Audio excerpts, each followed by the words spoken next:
Thanks to my community for so many moments shared in this event. You teach me, you challenge me, you inspire me. Thank you, Mojang. So Leute, willkommen zum heutigen Livestream. Wir dürfen offiziell die Minecraft Live-Show rebroadcasten. Aktuell läuft noch die Pre-Show und in 4 Minuten circa, 4 Minuten 40 geht es dann los mit der Main-Show, auf die wir alle gewartet haben. Dann startet es erst richtig, deswegen genießt noch einen kurzen kleinen Moment, wir legen gleich los. This needs some fireworks. So hold on to your shorts and prepare yourselves for the 2021 year in review. Glow Squid! Glow Squid! Go! Oh, and Axolotl! Oh no! Yeah! But I got it! 哎呀，这个就是正好天王啊！没事，兄弟们，拿上我的齐天大圣金箍棒，棒它就完事了，兄弟们。才花了1分钟没到，它就已经残血了，简简单单呀。They're from the big blue house? What happened to the big blue house? What happened? Where are the rest of them?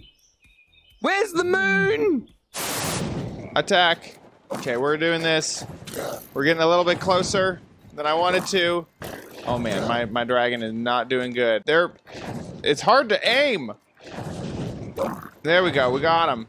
Got him. すげえな。おっしゃ、行こう行こやるね。What are you? Collectible? I don't know what I'm doing. I'm just right clicking everything, Colin. A collectible is within 40 blocks. Hey, wait. What just happened? 楽しいあ、豚ボールで遊べていって。これ、はい、豚、はい、いいよ、ボールで遊ぼう。お、遊んでる。かわいい。 So you can run and you can sprint, and oh my god, it's so cool. Look at the jump animation. They've got all the sounds officially from Sega. This is insane. I love this. So you can... Oh my gosh. Yo, these blazes. Nope. Yo, no, my iron golem. はいどーん。あはは、こりゃ楽しいや。もうちょっと敵が密集してたらすごいことになりそうね。오, 자수정. 오, 신기해. 우와. 헐, 잠깐만 소리 봐봐. 소리 들어보세요, 여러분. 마크 소리 최대로 한번 해볼게요. 너무 신비하지 않아? Why that thing? What did I do to deserve this? No! Run away. Okay, and die. Come on. Just nuke it down. It's dead. With the ray tracing, it helps make everything look way brighter. It just makes everything pop. And technically speaking, you could have the ray tracing on and have another texture. So if that texture that you already have on is already kind of realistic enough and you go ahead and you throw ray tracing on it, it would look pretty dope. En ocelot armor, gott folk! Vi fick en ocelot armor. Undrar vad den ger. Oj, vad är det där? A whip! Whip it, picked up a whip! ¡Está guapísimo, colega! ¡Oh, le metemos cangrejo, seguimos por aquí y tenemos piraya! ¡Uy, cuidado! ¡Madre mía! ¡Qué guapo está este mapa, tío! ¡Mira! ¡Oh! That's pretty cool. Pretty cool. Look at this. Isn't that awesome? Look at the light coming down from there. That is so atmospheric. I love it. See, the natural lighting mixed with the warm light of the torches. I just love the atmosphere it makes. Ooh. That has a completely different vibe. 哎，他进去了！哇，他进去了！自投罗网，这你还不死啊 Yo, I'm a minion. Oh, okay. Hello. Sneak around the side. Sneak. Vad är det här? Det är jätter! Jättegärna. Titta, det är jätter! Titta! Kan du inte tämja dem då? Han skriker! 그린 헬정! 이거 뭐야? 옆으로 보는 2D 같은 게임 생각했는데 이런 식으로 된다고 진행이? 오! 나 때려버리게! 오케이! 아, 360도 도는 게 이렇게 표현이 돼? 아, 잠깐만요. Mira, estamos construyendo todos. Vamos a ser constructores. やばい火がめっちゃついてるがほんとだ待ってこれ何このボタンこれ何無理やり待って消えた今のうち待って行くしかないおこれ落ちたらまずい待って落ちた絶対落ちんだよ This is one of my favorites. This is a pool table. my design of a pool table here. We've got our little holes that the balls can fall into. We've got a ball here. Does he see me? Oh, I think. Oh. It's him. Oh, no. Help! Oh, I help. got him. I'm done. Oh, God. Don't die. No! Oh my God.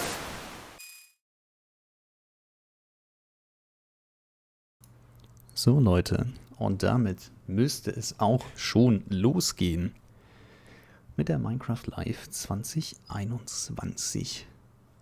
So, die Lebensleiste vollhalten. Tja, ein paar kleine Tipps, um gesund zu bleiben.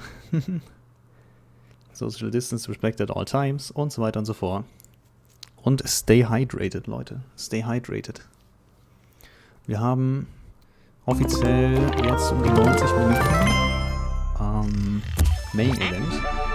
Und dann gucken wir mal rein, was neu ist.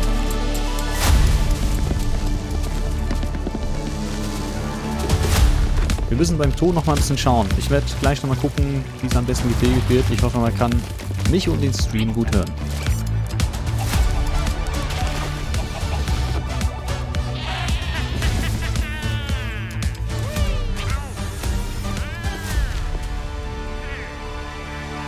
Das sieht damit auf Dungeons aus. Hello and welcome to Oder Minecraft dem, Live oder der Stage. 2021. I'm your host and chief storyteller of Mojang Studios, Lydia Winters. We have an exciting show for you today, filled with all things Minecraft.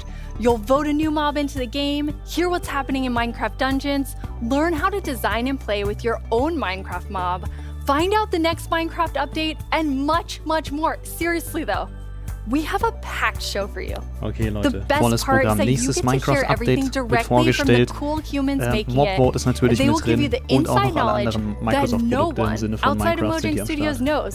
Our best kept secrets. Until we tell you all of them today. So let's do it. Also, jede Menge Geheimnisse werden heute gelüftet. Es wird mal wieder Zeit, Leute. Es wird Zeit.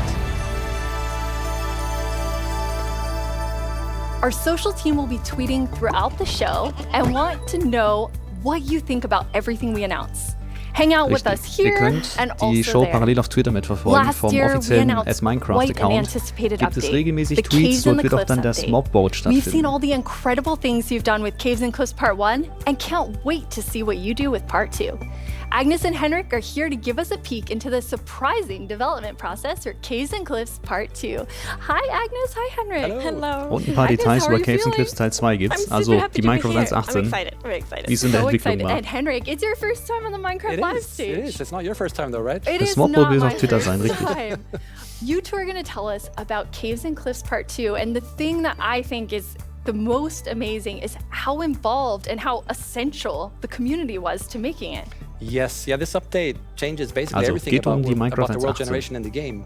So we've added like massive mountains, massive caves, and it's been really hard to kind of balance that because we want to add all this new cool Ja, die stuff. ganze Welt wurde verändert But when mit people are den playing the game, veränderten we also Bergen, want mit them den to Höhlen build und so weiter und so encounter like fort. the Das old Ganze zu familiar stuff. balancen war schwer. So this balancing act is really hard.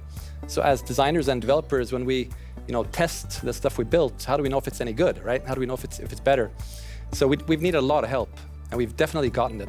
So we've been shipping snapshots, betas every week, and people Genau, have been Snapshots, playtesting and giving us Betas und die feedback. ganzen Sachen, die wir And auch mal it's vorstellen, just been die wonderful. sind It feels kinda super like they're, wichtig, um Feedback zu colleagues bekommen. helping us to build Und this das Game great richtig game. gebalanced That's wird, amazing. And Rückmeldung you have einfach kommt, an weil die amazing wollen nicht einfach example of sowas someone who raushauen. took a lot of time giving Yes. notes. Yeah. For example, a player tweeted at me this wonderful big picture showing like across different snapshots in the same location. What changed across different snapshots? Ja, einen Tweet bekommen von einem Zuschauer und er hat gezeigt, was sich verändert hat im Laufe des Snapshots, selber sieht, selbe Position der Kamera. It's research that the users are doing for us, and we get a lot of this stuff. Und sowas And hilft halt. it just saves time, and that's time that we can use, of Maiko, ein course, bisschen to leiser. make the game Kann ich better. gerne machen. So amazing. Yeah, it truly is. And I mean, this is like the biggest update we ever done, and we couldn't have done it without a community. Oh, that's incredible. Ich hoffe, meine Lautstärke passt And besser jetzt. I know you were kind of nervous when you decided to split the update and Ich hab's ein like bisschen tell leiser everyone gemacht. about that. Yes, I mean it's a very big decision, and we took it together as a team. Perfekt, dann haben But wir's. yes, when it was time to announce it, it was quite scary. But we thought the best thing is just to be transparent, because like as we know, like Minecraft is crafted together with the community, and then it's good if we just are as honest. Minecraft is crafted together with community, da habt ihr es wieder. Es geht nur mit direktem Feedback. Und das heißt, wenn euch was stört oder so ein Game, dann müsst ihr nur laut werden. Vielleicht werdet ihr erhört. Thank you. We absolutely do. And it was so nice as a team to be able to not rush it, since this change is so big, to be able to do it properly. Und die wollten sich auch jetzt nicht übereilen, das alles jetzt noch rauszubringen. Deswegen Aufteilung in 2 Teile. That's awesome. And I mean, sometimes during the development process, like things change and you decide you want things to be bigger and better, which kind of moves them to a different timeline. And I know we have one of those today. Yeah, we do. So we have been working quite a lot on like the Deep Dark, the Warden and the Skulk Sensor. And jetzt wird's interessant. We're so excited about this, and we know everyone is. And so it got a bit bigger because we really want to do this right and do it with super high quality. Sie wollen das Deep Dark ein bisschen bigger und noch besser machen, so wie es aussieht. So, es wurde zum nächsten Update verschoben, wenn ich es richtig gehört habe. Okay, Warden Deep Dark verschoben bis aufs nächste Update. Which will be after Caves and Cliffs Part 2, and we're gonna look at that later in the show. You're gonna get to see some really cool stuff from Brandon. Now, Henrik and Agnes, you two are working Das ist mal eine Ansage, dann wissen wir with an Bescheid. awesome team of developers, and this was like quite a technical challenge. So we have an inside look at sort of a lot that went into Caves and Cliffs Part 2. Yep, let's watch it. So, und jetzt gibt es ein bisschen Hintergrund, was passiert ist für Caves and Cliffs. I want to make people happy. In the new update, I've been primarily focusing on creating the mountains and also putting everything together in the new generation of the world. Er war praktisch dafür verantwortlich für die neue World Generation und die Berge und When I allem. started this project about a year ago, I knew almost nothing about world generation, and I learned so much. And it's really been a team effort, Java and Bedrock together. In this update, my role is to bring to life the cave part, and together with our colleague who work on the mountains, we present to you the Also 2 Teams, die einen, die an den Bergen gearbeitet haben und die anderen, die für die Caves gearbeitet haben. One of the inspirations for the caves is the Sondong's cave systems in Vietnam, because that was one of the largest cave systems in the world. Und das war praktisch Inspiration. And I feel so proud of it because I came from Vietnam, and we get to use these cave systems in my country and put it into the game. So I felt so proud whenever we think about the caves. My job is to find what works slow in Minecraft and try to optimize it. The new update Ebenfalls ein Game Developer, der Optimierung vornimmt. and it also affects performance quite a lot. The best part about my job is just finding something which can give a big benefit and then just seeing how FPS. Also der wird praktisch das Game komplett analysieren und gucken, dass die FPS höher werden mit der Zeit, bessere Performance rausholen, aus dem was geht. I would say the coolest part about my job is all of the wonderful colleagues that I get to work with. They really inspire me, teach me, and motivate me to be a better versions of myself every day. We put in a lot of time and effort into this update, and I hope that it will inspire and excite our community. Okay, steckt viel Zeit und Aufwand drin in dem Update. Ja, verständlich, deswegen wurde ja auch aufgeteilt. Es ging nicht. Team you have, the best team. And now, we have been working on Caves and Cliffs Part 2. It's been so beautiful to see how everyone collaborated, like all the different roles, like Bedrock developers, Java developers, designers, artists, sound, and so on. So, yeah, Da mussten etliche Leute zusammenarbeiten, damit das so zusammengekommen ist, wie es jetzt ist. And all focus on one thing like this. It feels like there's no problem you can't solve. Plus it's fun. That's amazing. And then you add our community. They're doing bug tracking. They're just Richtig. Und dann natürlich das Community Feedback und Bug Tracking. What's working. So you add that to an amazing team, and it's really incredible. We really want actually to highlight everyone that helps us with the public bug tracker we have. So many players report bugs, and then we also have the moderators and helpers, and they help us so much with like categorizing, finding duplicates, asking for additional information, and it's extraordinarily helpful. We have a really amazing community. Now, und Lob an die Community geht raus. And actually the whole team has been just kind of sharing images and seeds as you're finding things, and you put together some really awesome worlds for us to look at. So, nächster Einspieler. Die Community hat ziemlich viele Seeds zusammengesammelt, auch von dem neuesten Snapshot. Und hier gibt es ein paar Einsendungen. Das ist nochmal eine Dripstone Cave, Leute. Und das ist mal eine Lush Cave mit Minenschacht.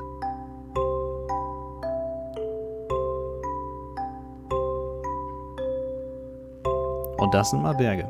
So einen Seed bräuchten wir mal zum Spielen. Und das ein Mesa-Biom.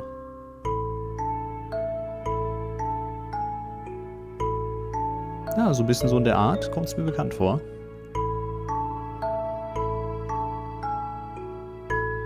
Und das ist eine heftige Steilküste. Die gab es vorher auch nicht. Das sind die Stony Peaks.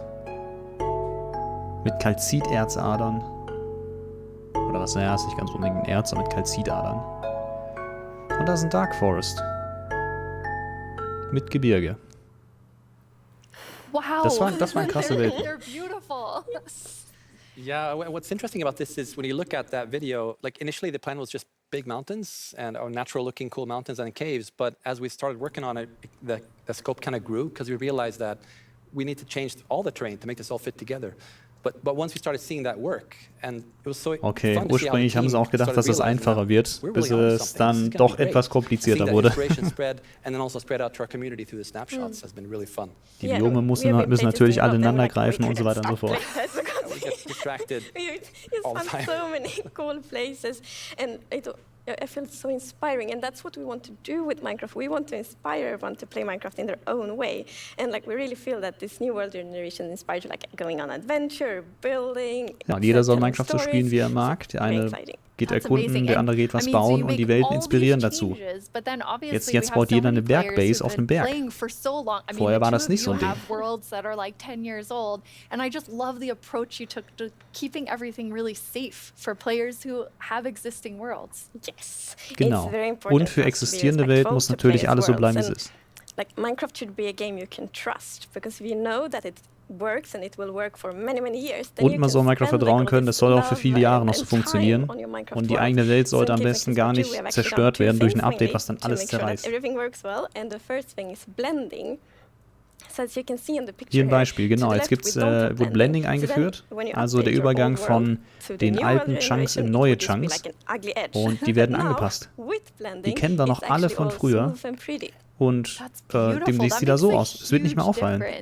And Henrik, I know the other part you want to show us with your own world. Yeah, so what happens if you open your old world with a new version of Minecraft? And I took a look at what happens in my old world, which I've had for like 10 years, playing with friends and family. So, und jetzt sieht man, in 1.17 sieht die alte Welt so aus von ihm und in der neuen Version wird einfach alles weitere, der Deep Slate-Bereich unten dran gepackt.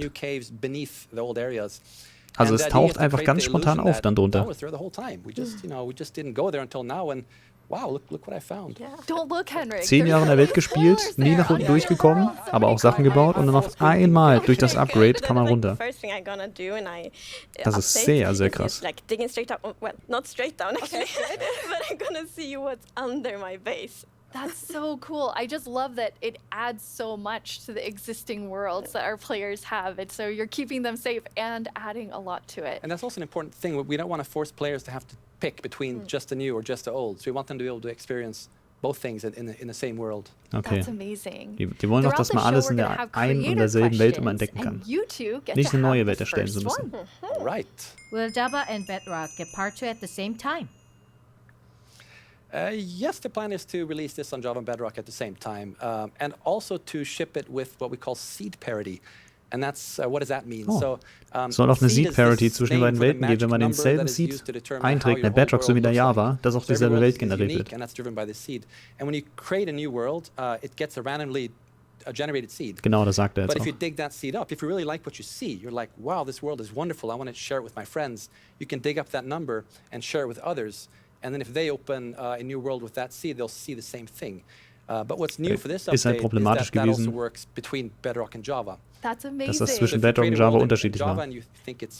Und jetzt sieht es ziemlich identisch aus, würde ich sagen. Links Java, rechts Bedrock. Regardless of which edition they're playing, we'll see essentially that almost exactly the same thing. Oder zumindest fast I mean, das it's Identische. almost identical. Die Büsche And sind then ein bisschen it's a anders, thing in the Bäume und so, community where aber you im find Wesentlichen. collocation and you share it, like, look at this Vom word Terrain I her passt. found.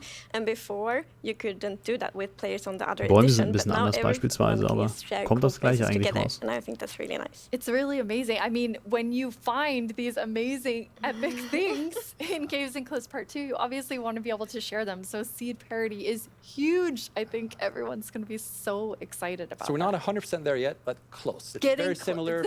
Details will be different. But Seed yeah. almost parity. Seed almost parity. That's it. That's what we're going to call it. So I know everyone is anxiously, including myself, waiting for this update. When do we get it?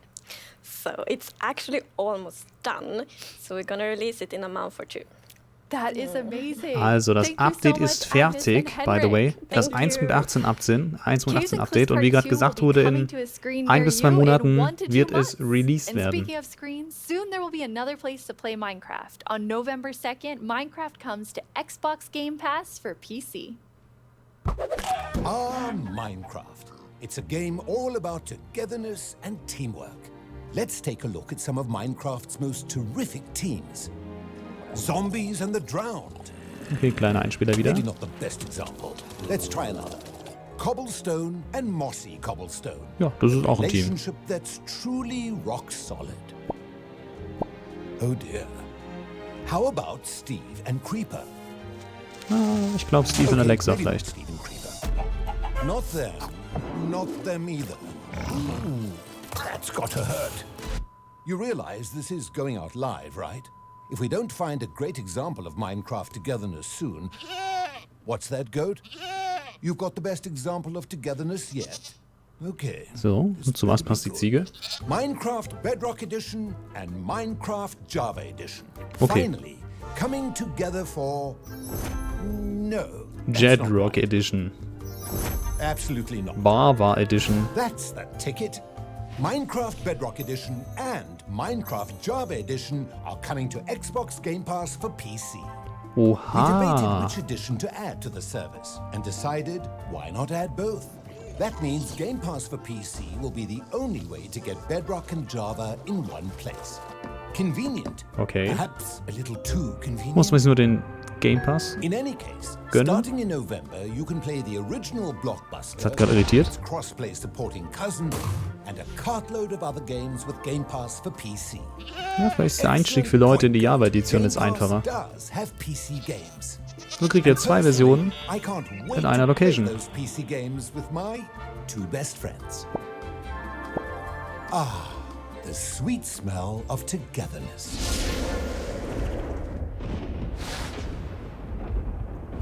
Im November dann.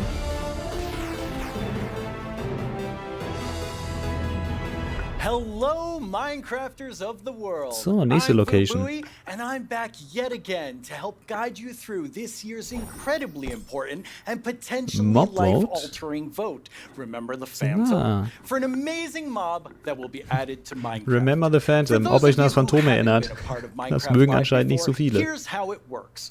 Our developers came up with 3 different So, mobs 3 that they Mobs, think die could wurden bereits schon potentially be vorgestellt. a Und da great gibt es, glaube ich, jetzt auch noch mal addition to Einspieler, die werden Minecraft erzählt. for a variety of reasons. But you, the community of Minecraft players around the world, get to decide which one gets further developed and brought into So. the game. Und die in a Mobs, die bereits future vorgestellt update, worden sind, die and dürft which ihr dann ones jetzt will live abstimmen, on only welches in oder our eines hearts davon, as welches what halt could ans have Spiel been. kommt. Like you, little baby. I'll never forget you. Ah, die Mu-Blumen. Die wurde letztes Jahr nicht reingevotet. Moving on. The actual winner of last Das war year's gemein. intense mob vote was none other Arme than the Mu-Blumen. glow squid. If you Genau. haven't run into these Und majestic letztes Mal hatten wir den Glow creatures Squid. swimming around under the stars on a clear night, you are really missing out. But that was last year and this is now. So here's what you need to do. We have 3 mobs for you to choose from. And there will be 2 rounds of voting. So, es gibt auch 2 Vote-Runden, also ihr müsst zweimal abstimmen. But one will get voted out. In the Und second eins wird round, rausgevotet there will und für only die anderen be the beiden gibt es 2 nochmal eine remaining Abstimmung. mobs, then just one winner in the end. As in previous years, the vote will happen on Twitter. So if you don't Richtig, already have auf an Twitter account, gehen, you'll need to quickly make twitter.com/Minecraft And if you do have an account, make und sure dann you're könnt ihr logged dort in. abstimmen. Then when I tell you it's time to vote, go to the Minecraft Twitter account and check out the live voting poll with all 3 mob options.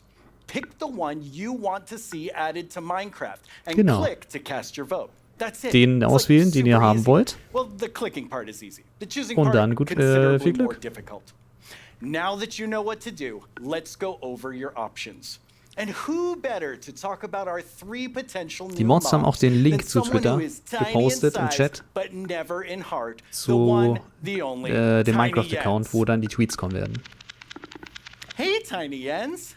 So, can you help by telling our... Oh. What? I can't hear you. Hold on. Er redet mit I'll come kleinen up to the Jens. surface.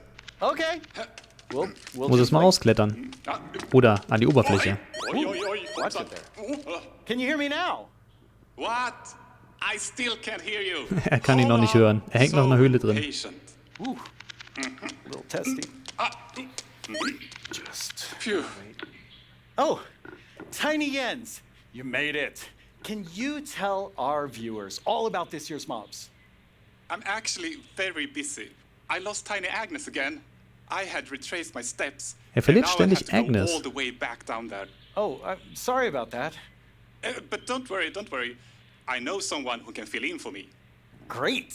Thanks. Und er hat jetzt jemanden als Ersatz, okay. der... Bye, Tiny der hilft beim Vorstellen.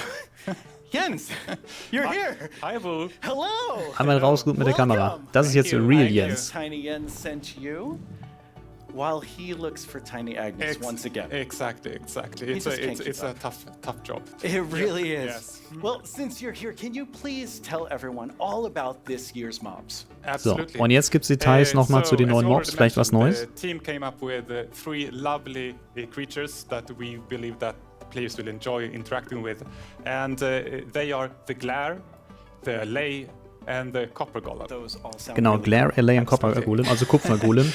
Glare heißt Starren, Allay sowas wie nicht sicher, wie das zu übersetzen ist. A Allay. creature that flies around and doesn't really like dark areas because it knows that in dark areas there might be monsters spawning. Yes. Genau, das Glare hat Angst vor dunklen Gegenden und das schwebt dann zu diesen Areas hin und macht Geräusche, so wie es aussieht. Okay. Er macht den Spieler darauf aufmerksam, dass es gelöst werden kann. Thinking about ideas that in certain circumstances the glare may even help you light up these areas. Oh, unter einigen Bestimmungen kann das Glare sogar die Gegenden selbst selbst ausleuchten oder beleuchten. Yes, but then we have the LA, which is also a flying, lovely creature that loves Als nächstes das music LA. and who doesn't? Nice sounds. And if you give it an item, it will start looking for similar items. Wenn man ihm ein Item gibt, dann sucht es nach ähnlichen Items in der Umgebung. And if you also play on a note block, it will drop the items on that location instead. Und wenn man mit dem Notenblock spielt, oder einem Notenblock spielt, wird das Allay die Items, die es sammelt, dort dann hinbringen. Und das Allay kann auch helfen, beispielsweise beim Item sortieren. Ich habe noch ein paar Tweets noch gesehen von den Minecraft-Developern. Es hat 2 Slots. Und das kann man zum Item sortieren nutzen. Für automatische Sortiersysteme. Und als nächstes haben wir jetzt den Kupfergolem. Der Golem wird über der Zeit oder im Laufe der Zeit oxidieren, so wie normales Kupfer. Und dann wird er, glaube ich, langsamer, bis er irgendwann zu einer Statue wird. Und mit einer Axt kann man dann die Oxidationsschicht wieder abkratzen und ihn wieder befreien dadurch.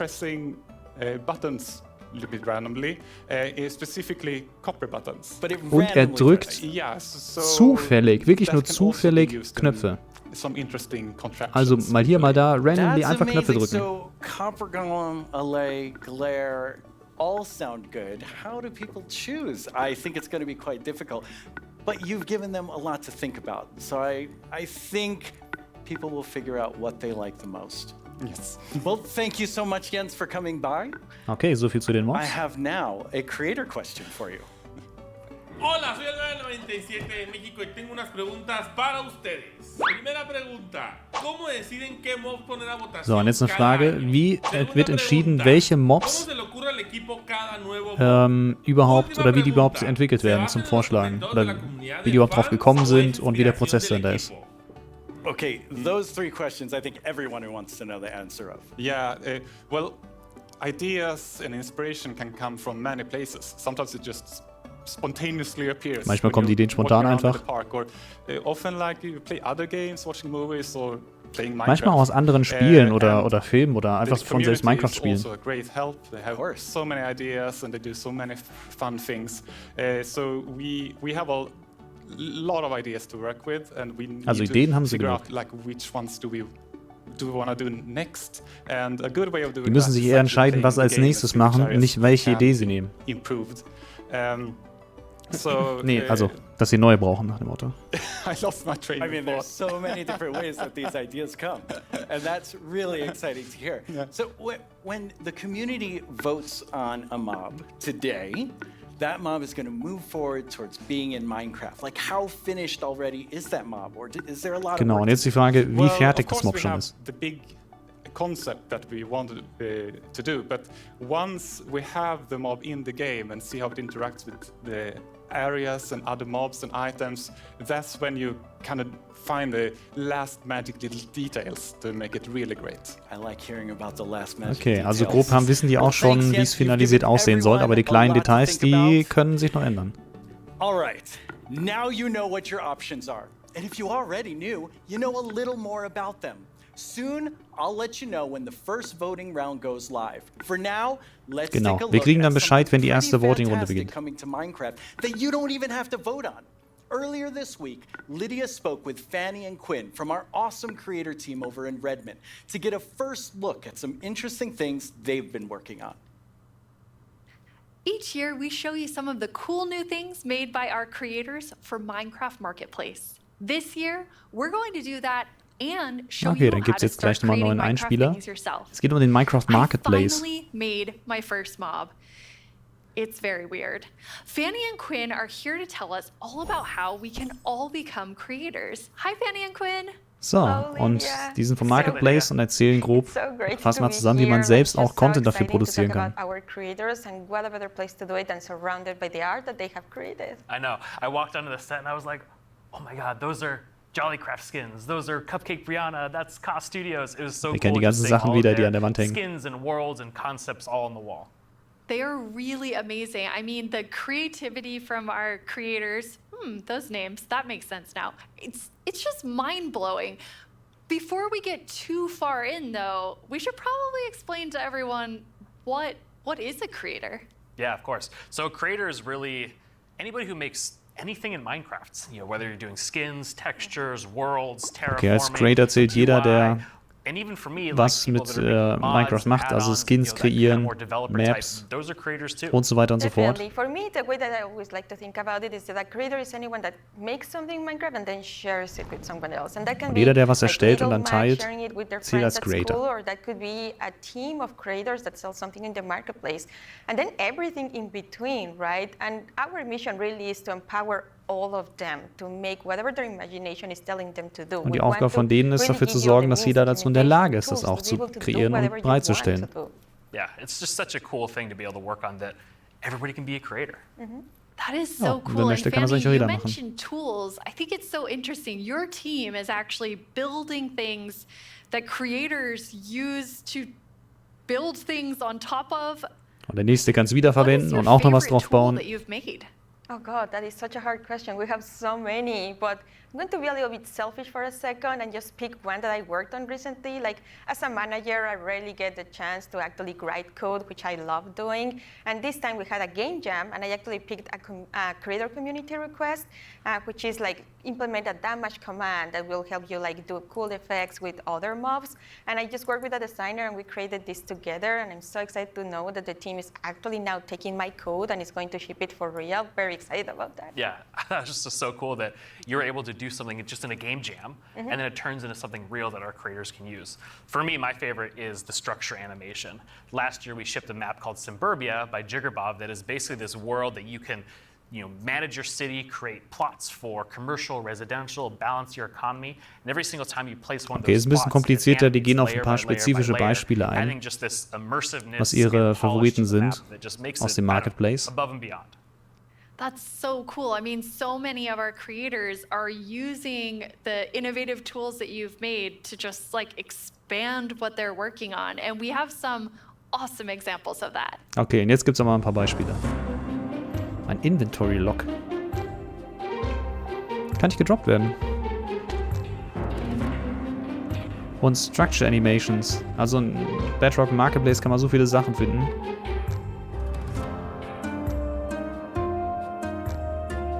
Ein Event-Command, Grow Up. Neuer Command, um Tiere wachsen zu lassen.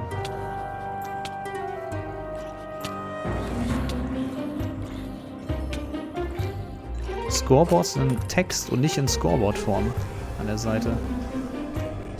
Das kam im Chat. Okay, oder so ein eine Kamera-Shake als Effekt.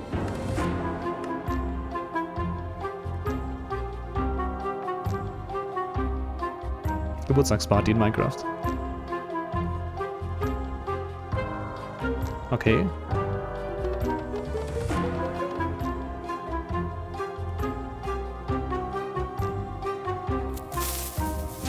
Ja, ich glaube, die haben Spaß. Creator-made Outfits. I love how many examples there were of creators just using those tools in all different ways. What's that like for you Ja, to mit den see, Tools Fanny, kann man when alles your Mögliche team, herstellen. you've all been So Sachen, wie ihr eben working gesehen on habt. Besonders die making those Animationen things for waren our krass. creators? It's definitely one of my favorite parts of like working with creators. You just give them one tool or two and they will make these crazy, amazing things. Like many times I see their creation, I'm like, how did they even do that? Like I know they're using our tools, but I don't know how they did that. It's so Manchmal crazy. weiß sie gar nicht, wie die Creator die ganzen Sachen hinkriegen. Die nutzen zwar die Werkzeuge und die Tools und die Software, aber die wissen selbst nicht, wie das Produkt am Ende zustande gekommen ist. I'm Stream, a Minecraft YouTuber, and I've got a question for you. Are these awesome features just for people who have experience in modding or creating content? And if we wanted to, how do people learn more about these features? So, ja, muss man dafür irgendwelches Vorwissen haben? Muss man Creator sein oder kann das eigentlich jeder herstellen, solche Animationen und Bedrock-Sachen? We actually just launched a new website we call the Learning Portal. It's on minecraft.net/creator. Okay, und es gibt eine neue Seite, wo man sich mal durchlesen kann. Und da gibt es jede Menge Guides, wie man diese Sachen nutzt. It also links out to our brand new documentation site that allows you to just go super deep into, learning the components and learning Beispiel, wie man eine eigene Entity kreiert für Bedrock. Man kann sich eine eigene Ziege mit Rakete basteln oder was auch immer. Which is created by Yanis, and it's a Blockbench plugin that allows like super easy creation of mobs that you can add to your own Minecraft. Und das geht anscheinend super einfach, das dann da zu machen mit. So, einfach das Tool nehmen. My name is Yanis. I'm a Pflanze, software Model. developer and Minecraft content creator. In 2017, I started to create my own 3D modeling program called Blockbench. The program is all about creating boxy, pixely models, which Und solche makes it Sachen kannst du perfect damit for the machen. Also Minecraft art style. Blockbench scheint das Programm zu Today, sein. Blockbench supports many Minecraft Schau mal, wie viele Details man da ranging from hinkriegt. Bedrock Edition add-ons to Java Auch die Drachen und Edition ähnliches resource aus packs and dem mods. DLC, The den hatten wir program auch is used by gespielt. Minecraft creators all around the world to create Und models, animations, die ganzen and Modelle werden player da drin skins. gemacht, so wie es aussieht. Almost all 3D models you see on the Minecraft Marketplace were made in Blockbench. And it was even used to design some of the new vanilla mobs, such as the goat and the axolotl. Oh, die Ziege und der Axolotl This wurde summer auch I've da collaborated kreiert. with Mojang to create a new plugin for Blockbench. The plugin makes it super easy to get started with add-on creation by generating kann wirklich everything you need alles for a machen. custom entity in just a few clicks. I'm going to demonstrate the process by making a simple grizzly bear. To install the plugin, I'm heading to File, Plugins, Available, search Da for wird the mal ganz kurz Minecraft erklärt, wie Entity das Wizard funktioniert. and press Install. That brings up this handy shortcut on the start screen. Let's go! I'm going to pick a preset that looks similar to the grizzly, like this polar bear, and I'll use the same for the behavior. Man könnte sogar ein now anderes the add-on Behavior is created eintragen. on your computer. Now let's start customizing our Jetzt model kann man die using Blockbench. einfärben. For this example, because we already have a bear model, I'm just going to recolor the model. Und das kann man jetzt Of einfach course, you recoloren. could also change the whole model to turn it into something entirely different. like this butterfly that I made. It is based on the vanilla bat. Und er hat einfach einen Schmetterling draus gemacht. Auch über die Fledermaus drüber. Now I'm going to press save and switch over to Minecraft. I can Und so find fügt our man new das ein, Grizzly Bear Behavior pack in the Packs. Behavior Pack section and simply enable it. This will automatically enable the resource pack as well. Und jetzt ist alles Now aktiviert. let's check out Gehst the du rein entity und in-game. holst einen Polarbär und I hast just einen need to grab Grizzlybär. a spawn egg from the Oh, inventory oder sogar and Grizzly use it. heißt es jetzt. Grizzlybär. And here's our Grizzly Bear. Das geht Have echt fun creating. simpel. Da It's muss free and man works mal on all gucken hier. platforms.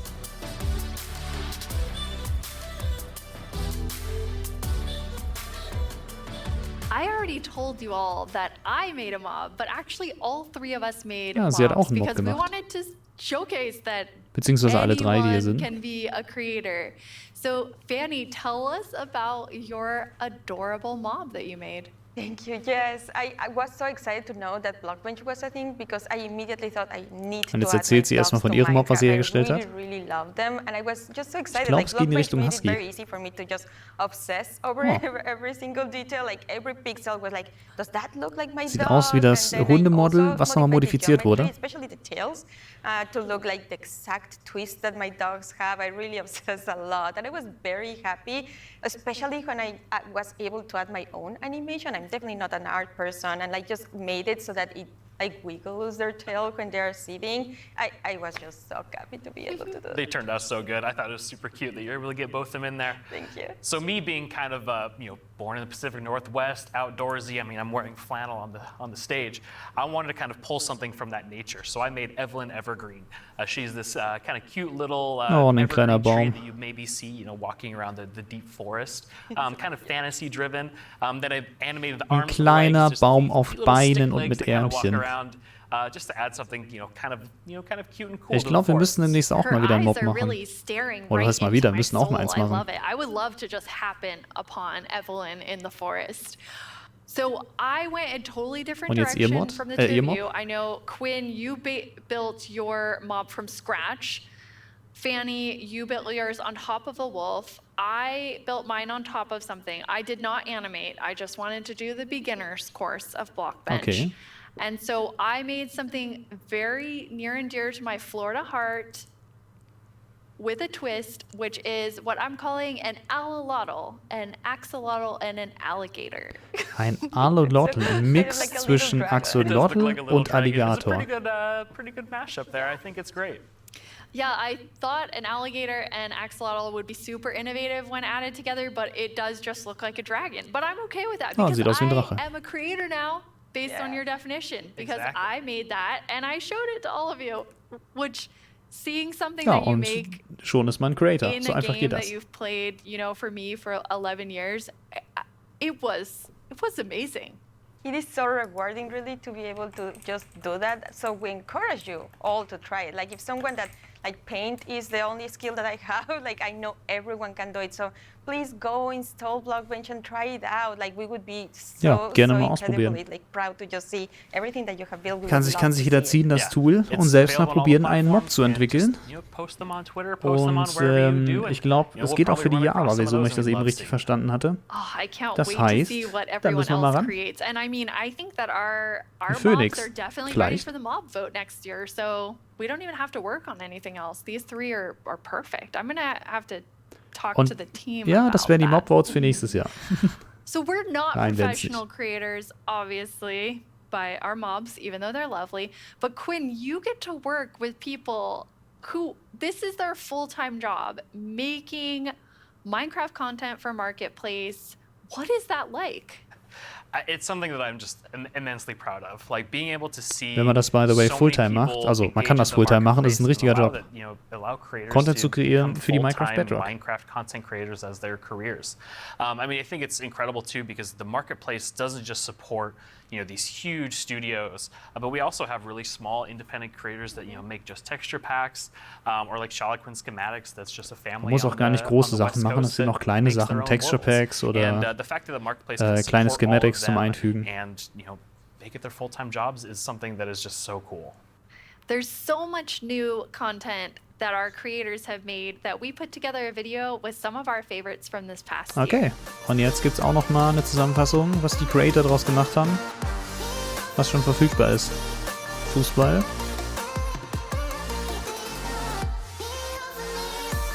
Oha, sieht aus nach einem Elytra-Flugparcours.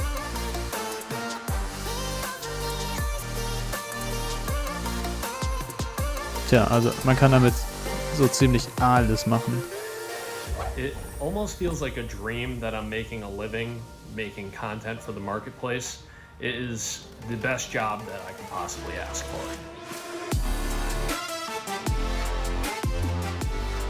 Furniture Story, die hauen alles so klump. Robot Battle Arena. Wo man Roboter gegeneinander... Oh, das sieht mir nach einem hier Ravager aus.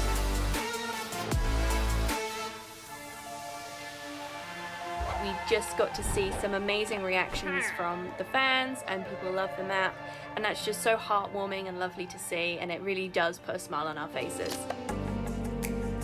Glücksrate. Freizeitpark oder Mob City Mashup. Auf Stridern. The thing I like most about creating inside of Minecraft is the community that's been built up around it. There's so many Ich glaube, da kommt jetzt noch mal weitere Beispiele. creative people. Ja, so viele Leute, die das It's hauptberuflich been a machen. privilege to be able to meet and work with so many of them.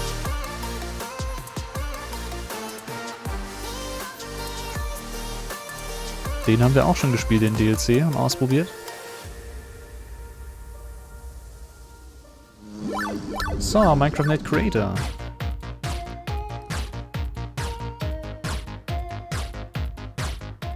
The end of podium in the middle. Oh no! Spoilers! Das aus den letzten Jahren. Wow! We're kicking things off with the announcement of the...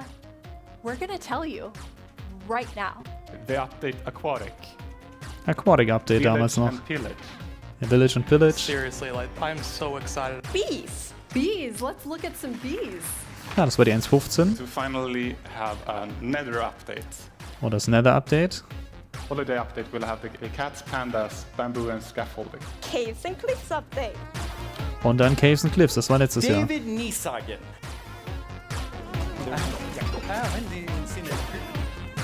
I am the one that gets to decide how difficult the bosses are. こんな感じで。 Und da hatten die ein paar Minigames The gemacht. results of the first vote are in. The winner is Tiger. Oh, und da war das Update von der Tiger, dann die Berge. This is your chance to have a say Da wurde auch what goes abgestimmt. into Minecraft.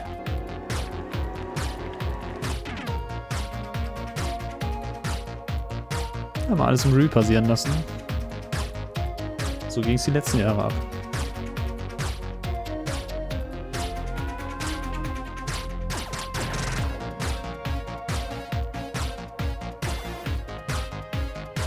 Komm mal zurück, Creators nur die Bedrock? Okay, dann doch nur für die Bedrock-Edition.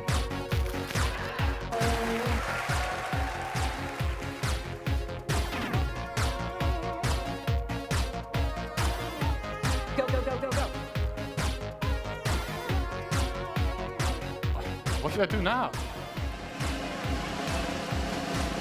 Moppy! Und das war das vom letzten Mal. Auch nochmal. So, von Tom wurde auch mal reingebaut 10 irgendwann. years ago, I stepped on the Minecon stage for the first time. I still get nervous and excited every single time I'm on Schon the stage. 10 Jahre. But Seit mostly 10 I Jahren feel gibt es die incredibly honored Events. to be in front of you. I hope what you see and feel from each of us at Mojang Studios is our passion for Minecraft and our gratitude to all of you in our amazing community. Okay, now before I get even more sappy than I was, let's head over to Vu and hear more about the adorable mobs that you must pick between. Okay, und jetzt geht's immer zum Upvote. Here we go. It's almost time to vote. Before we Fast do though, soweit zum let's take a Abstimmen. quick look at your choices once more. We have the Glare, a mob that lets players Jetzt know wird's noch mal when they're in ganz an genau area erklärt. that's dark enough for monsters. You can bring it with you, and it will fly to dark areas. Und das fliegt zu dunklen Stellen. Und wenn es grumpy wird, dann weiß man, dass es da dunkel ist. Und das Allay, dem kann man ein Item geben und es wird passende Items suchen. Man gibt ihm eins in die Hand, es fliegt dann durch die Gegend und sammelt andere Items auf.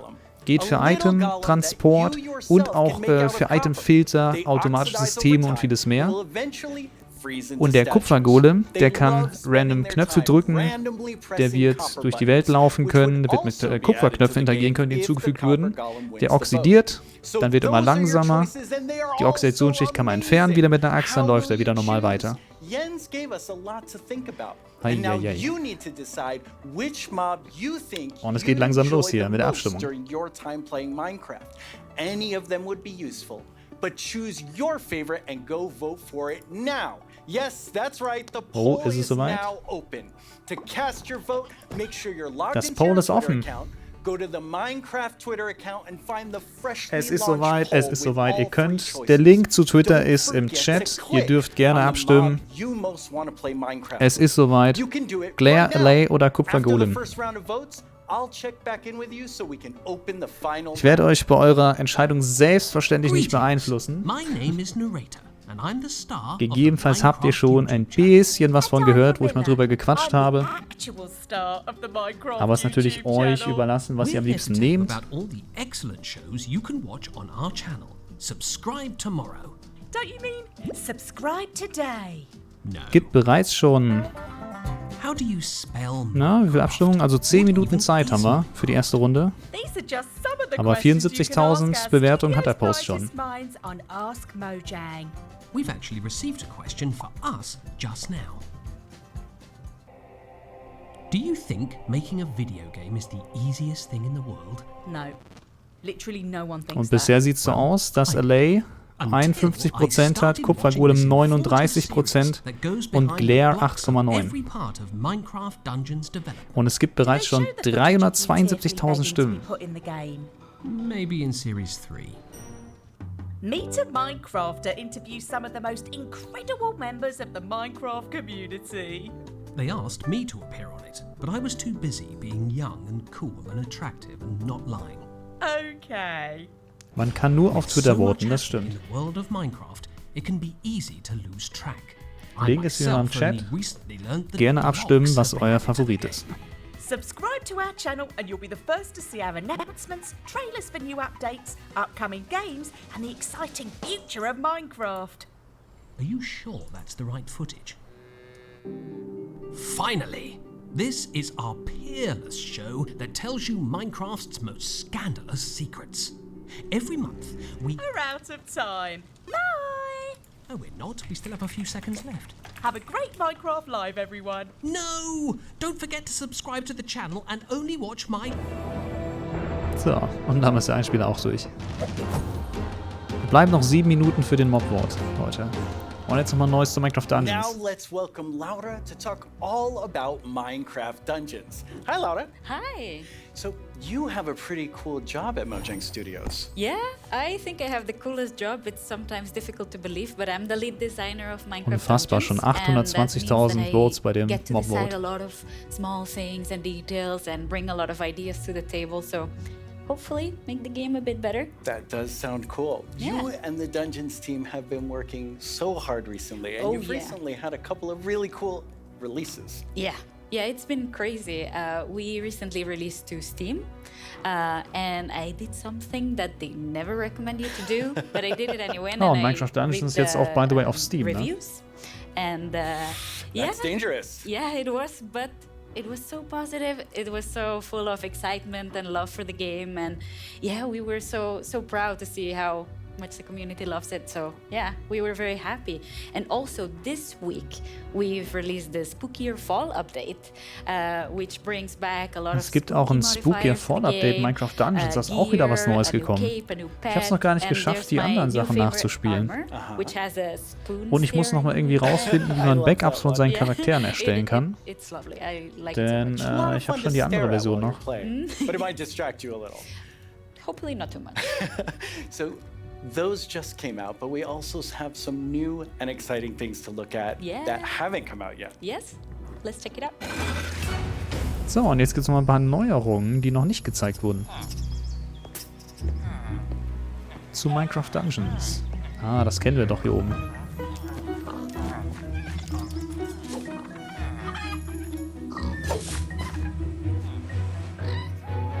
Eine kleine fliegende Qualle.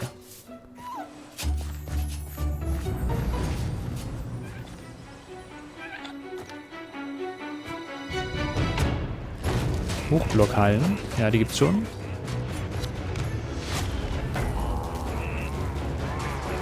Das ist soweit noch nicht neu.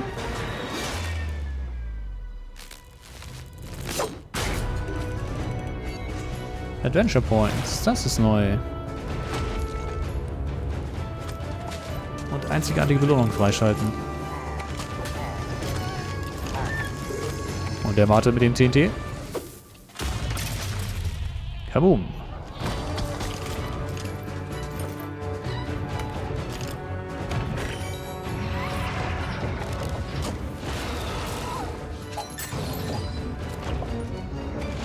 Ich würde sagen, erstmal kämpfen, dann looten.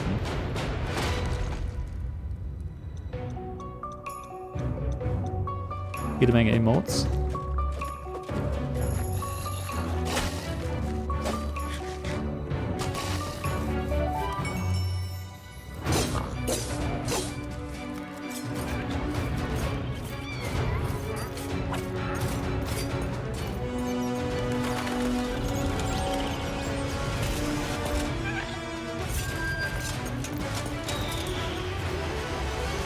Und Seasonal Adventures, also die regelmäßig wiederkehren. Beispielsweise zu Halloween oder so, schätze ich. Is so exciting. Yeah, I love Da that passiert trailer so much. It has viel. so many details. So there's a lot going on in that video and yeah. a lot to talk about, but why don't we start with, now the DLC is done, what are seasonal adventures? Right, yeah. Now that we are over with the story of the Orb of Dominance, we sat together with our friends at Double 11 and we started working on seasonal adventures, which are a new way for the player to progress through the game and increase in ranks, gather points, and hopefully get cool rewards at the end. That sounds amazing. Geht um die So Seasonal how long Events. do they last? Right. Seasonal adventures, although the name is seasonal, will be infinite technically. Okay. So, for instance, say we release seasonal adventure number 2, you will always be able to go back to seasonal adventure number 1, gather some rewards there, go back to number 2. Okay, gather und some die sind rewards dann immer there. offen. So Man kann auch wieder it's a bit up to zurückgehen, die you Season what you 1 machen, decide dann to die do with Season it. 2 wieder. That's amazing. So it just lasts forever. You get the new content and you still have the old content. All the content. And speaking of content, what are some of these new things that players can unlock? Right, yeah, we added tons of new rewards that are completely new to the Minecraft universe. Und gibt ein paar auch neue Rewards, die wir so noch nicht We kennen. have tons of new pets. We have things like the duck and the fox, and I am so in love with all of them. We have flares, which are new Oh, VFX das that sieht you cool can aus. apply to your character. So whenever you drink a potion or you beat an enemy, you get to show off a little bit and get some shininess there. Das sieht sehr krass aus. Also, we got in some emotes, which are this little Genau, dances Emotes or haben wir little gerade schon gesehen. expressions you can do with your character. Show off a little. Yeah, exactly, and have some fun with your friends. Why not, like we see here, having a party. Also, we added tons of new Neue capes, Capes. because everyone loves capes. They do. And tons of new skins, just in case we were missing That's a it. lot of skins. Yeah, that's a ton of skins. Yes. Well, now we have a question from a Minecraft creator. Right. Hey, Strawberry17 here, and I have a question. Will there be free content included as a part of seasonal adventures? The answer is yes. We always try to make sure there's content for everyone, regardless. So for seasonal adventures, there'll always be a free track and a track you can pay for. So there'll be different rewards in each, and you'll be able to get whichever you want at any time. So yeah, we wanted to cater everyone. That's great. So how do you earn rewards? Right. Und jetzt, wie kriegt man die neuen Rewards aus den Seasonal Adventure Adventures? points all throughout the game, meaning that doing the regular stuff you do, you'll get them. Like, say you beat a daily trial. Ganz At normales the end of the Spielen, daily die trial, täglichen you Quests get und so erfüllen, dann gibt es dann die neuen Also, Belohnungen. we implemented new weekly challenges. So Und we'll neue ask you, wöchentliche like, Challenges. this week, if you beat 100 zombies, you'll get extra adventure points. That's a lot of zombies. Yeah, but people do it so fast. I'm always so impressed. And also, the best way to get adventure points is in the tower. Okay, the tower, which we have not spoken about yet. No. So what is the tower? The tower is another free single-player feature that we've added to camp. So you'll be able to see this gigantic tower in the camp. I love how it turned out. And it is a space with 30 different floors, each floor harder than the one before. And you'll get to fight in arena modes. Sieht nach einem riesigen Dungeons aus. 30 Floors, also 30 Ebenen, wo man rein kann. And yeah, hopefully explore around and be able to test your skill. So you will start with a completely blank character from the bottom. Und man startet auch mit einem leeren Charakter. New gear as you progress. Und je weiter man durchprogresst, umso bessere Sachen kriegt man dann wieder. Your character gets stronger and you can test your skill. That sounds really fun. So let's take a look at some live gameplay of the tower right now. And for that we have JP. Hi JP. Ich glaube, das Mockboard ist auch jetzt durch. Ich glaube ja. Das Endergebnis ist durch. Ich denke mal, das wird auch gleich vorgestellt. Nice. So what are we seeing here, Laura? Right, so we've prepared some special floors to showcase here. So this is an example of a very early floor in the tower. So if you see das ist einer der ersten Floors in dem Tower, von denen gerade gesprochen wurde, so wie das aussehen. Yeah, you'll be always have the context that you're high up in the tower, right? So cool. Yeah. We also wanted to make sure that the tower was this whimsical, magical space. So yeah, we have a boat, we have a river, why not? So you'll be able to find a ton Und im Turm ein Boot und einen Fluss. New characters to meet. So yeah, this level is quite easy, as you can see. Since it's very early on. Yeah, JP's doing really well. Yeah, exactly. Oh, and we can see a sneak peek up there in that balcony. That's our tower keeper. Very cool. Yeah, that's a character that will guide you through the tower and yeah, will guide you around and ooh. Wow, JP did really well. Yeah, maybe it was a little so fast. too easy. Yeah. So each of these levels generates itself, but you can come back for up to 2 weeks and replay the same thing. Right, yeah. Die generieren sich selbst, aber man kann bis zu 2 Wochen zurückkommen, um die nochmal zu spielen. Weeks, meaning that for 2 weeks you'll be able to learn what happens in every floor. So say I reach floor 5 and I get defeated at floor 5.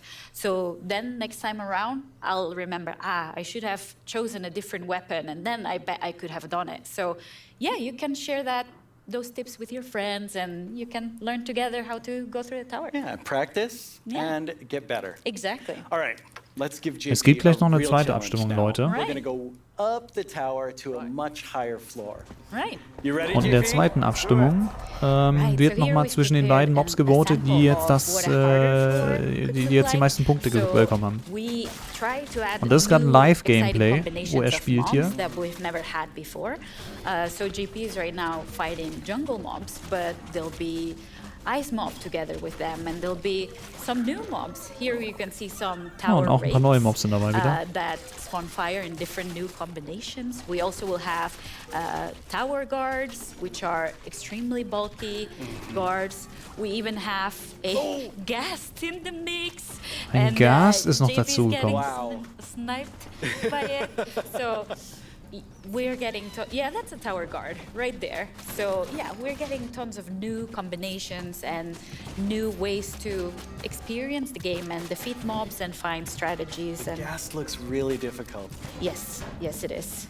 JP's not doing so good right now. No. Let's see. Oh, JP, Und that failed. was a valiant attempt. Yes. Really, really good. That was so good. So, you've talked about so many new things, but Yeah. when will people get to see them? Right. We'll get to see them. Hopefully everyone will get to play in December. Okay, und wenn alles klappt, ist das bereits spielbar im Dezember. Thank you so much, Laura, for coming by. This is all very exciting. Thank you for having me. Let's take one last look at some gameplay from the tower. Und noch ein bisschen Gameplay vom Turm.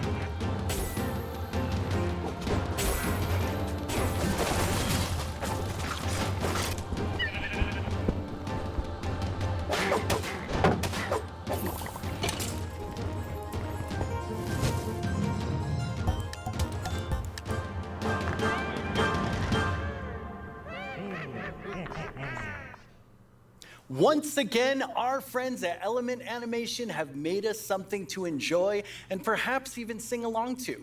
Von Element Animation gibt's auch noch was Kleines. Everything you can do right now from Caves and Cliffs Part 1. Try not to get this one stuck in your head all week. I only say this because it's been stuck in mine. Hey, you two!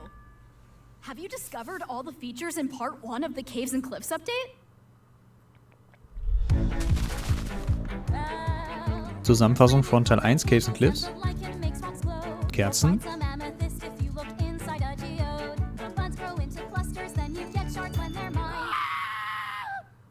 Und schreiende Ziegen.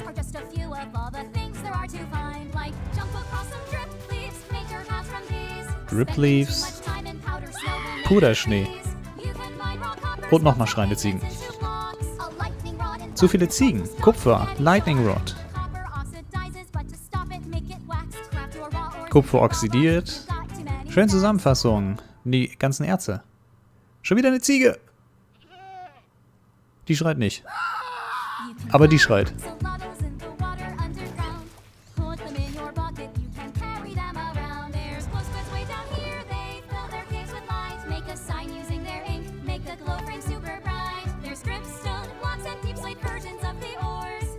Und da kann man Lava machen an den Dripstone. Und das war Teil 1. Schon wieder eine Ziege. Well, it's been quite the turnout for our first round of mob voting. Yep. Erste Mob wurde es durch. And now one mob must go. Und eins fliegt raus. And the copper golem. But you, the community, have spoken. And now one mob must leave the race. And that mob is the glare. So that still leaves two Glare ist raus. to choose from. Which one do you want? Will it be the Allay or the copper golem? How do you see yourself playing and interacting with them in the future? Which one will make your Es verbleibt das Allay in der Kupfergolem. or more fun? Or like the Year of the Phantom, way more terrifying? Don't worry about what anyone else wants. This is all about you and how you want to play Minecraft. Richtig. But make your decision quickly because it's time to vote again. Es wird Zeit, wieder abzustimmen. Der nächste Mob-Vote kommt. Wählt zwischen Allay und Kupfergolem. Ich möchte euch wie immer nicht beeinflussen. Also bitte selbst abstimmen, was ihr am coolsten findet. Ich kann nur off-topic persönlich sagen, als kleinen Einspieler nebenbei, das Allay ist schon sehr, sehr cool. Und da gibt es noch einige Dinge, die habe ich gesehen, was man machen kann. Item-Sortierer für Items, die nicht stackable sind. Ja, das ging vorher nicht, weil das Hopper nicht können. Transport und vieles mehr. Sehr, sehr cool. Aber der Vote ist frei. Entscheidet, wie ihr mögt. Homeschools and after-school programs. You can explore awesome education content in Minecraft Marketplace. Learn about everything from sustainability to ancient worlds, even how to speak new languages, all in Minecraft. The coolest part is seeing how with Minecraft, the students often become the teachers. When I tried becoming the teacher in my fifth grade science class, well, let's just say it wasn't appreciated. But anyway, let's take a look at how Minecraft is being used in classrooms around the world. Und jetzt gibt es auch nochmal einen Einspieler, wie Minecraft auch im Schulunterricht genutzt wird. Weltweit. Young people all over the world are using Minecraft to explore issues that matter like social justice, climate change, and indigenous rights. We have different classes such as Braille and Sign Language. We reached out to one of our teachers who learned Braille and she taught us a thing or two. Take a look at what these girls built, a school of the future. They thought about clean energy and inclusive design. An interesting fact about our building is that we use coding to build a playground. It was very fun to make. Ja, die haben ihre Schule nachgebaut. Malaysia translated ancient myths into Minecraft worlds. Under the guidance of my educator Kamal Ma'am, I would like to present to you an indigenous tale, Chiri and Ka, from Punjab, the land of 5 rivers. In Canada, Australia, and New Zealand, classrooms are using Minecraft to explore indigenous cultures. Aktueller Zwischenstand, Copper Golem 45,5 und LA They're 54,5. building super useful skills. Games like Minecraft prepare you for the future, teaching us how to work together, solve problems, and even write code. Normally in school it's like, Ja, man kann ein bisschen was lernen in Minecraft. off you go. But now it's like, blank schedule. Minecraft, yes please. This summer, students imagined a greener New York City in an epic citywide esports battle. I don't know about you, but I wish I had this in school. Irgendwann I in think I Minecraft would've in die been all Schule. over Ja, this. so rum glaube ich nicht. Aber in der Schule Minecraft, das ist vielleicht was anderes. Kids in Wales designed more sustainable rugby stadiums. Teams of students built turtle habitats and wind farms. And in Slovakia, young people imagined a bee sanctuary in Minecraft. During this build, I learned that bees do this thing called swarming. We can live more sustainably, we can treat one another better, and can we all agree that learning should always be fun?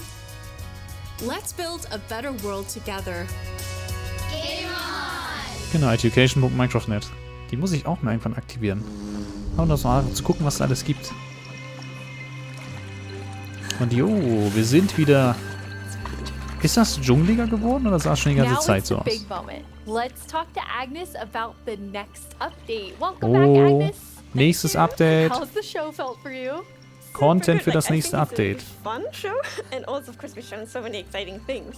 Absolutely. Jetzt wird's interessant. I mean, I'm feeling quite nostalgic since this is number 10, and I have to say, I was the 7th employee, the first woman on the team, and when I see you leading Minecraft, I just feel so excited about where we're going. Thank you. That was very sweet of you. And of course, we many that lead it together. But I'm like the creative lead, and I'm super happy about that. But it feels quite surreal because I also used to be a Minecraft player and love this game, and it's I'm very happy and lucky to be here. Yes, I think we all feel that way, and it's so cool. Fühlen sich alle sehr glücklich, an dem Projekt zu arbeiten. Play and love it and care about it, and like we all feel like, I mean, we are part of the community too. Yes. Ich denke aber mal, es gibt gleich Infos, Now, Leute. Agnes, you are going to reveal to us what the next Das nächste Update 1.19 wird sein So the next update is called the Wild Update. The Wild Update. The Wild Update sounds very, very intriguing. So what does it encompass? Wild. So the word wild mainly means like two things for us. So the first thing is like beautiful nature, and the second thing is like really scary challenges and Okay, wundervolle Natur und awesome. angsteinflößende We're Dinge. gonna have some of our gameplay designers come and tell us more about specific things. Jetzt kommt noch ein Gameplay-Designer vorbei. There's these different parts to it, and we have the first one here, which is our Deep Dark expert, Brandon. Und jetzt kommt der Deep Dark Hi, Experte. Brandon, welcome. Thank you. So we've moved the Deep Dark into this update. Und das Deep Dark wird das in 1.19 Update I verschoben. mean, one of the biggest things about the Deep Dark and the Warden and the Skulk is that it's just expanded. It's gotten bigger, and we really wanted to make sure that we Und did die this wollten right, es and that we größer didn't und just rush it. That mehr includes einfach even machen unique als loot ursprünglich inside the Deep geplant. Dark as well. And yeah, we also want to make sure that let's actually look at some of the new things that we have in it right now, which is the ancient cities. That's awesome. I can't wait. Oh, wow. Die Ancient Cities, Deep Dark Cities. Interessant. Das sieht aus wie im Deep Slate-Bereich eine Gegend. Mit Kerzen, Skalkblöcken. Sehen wir neue Blöcke? Nein, das sieht nach Deep Slate-Blöcken aus. Sieht nach einem Dungeon aus im Deep Slate-Bereich. Das Deep Dark. Skalk-Sensoren hört man. Die stehen dort.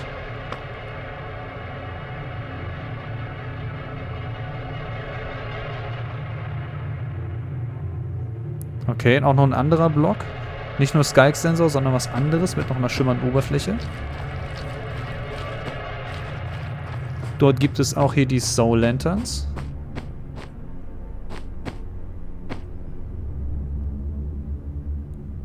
Das sieht nach einer heftigen Dungeon-Struktur aus. Und dahinter ist noch irgendetwas.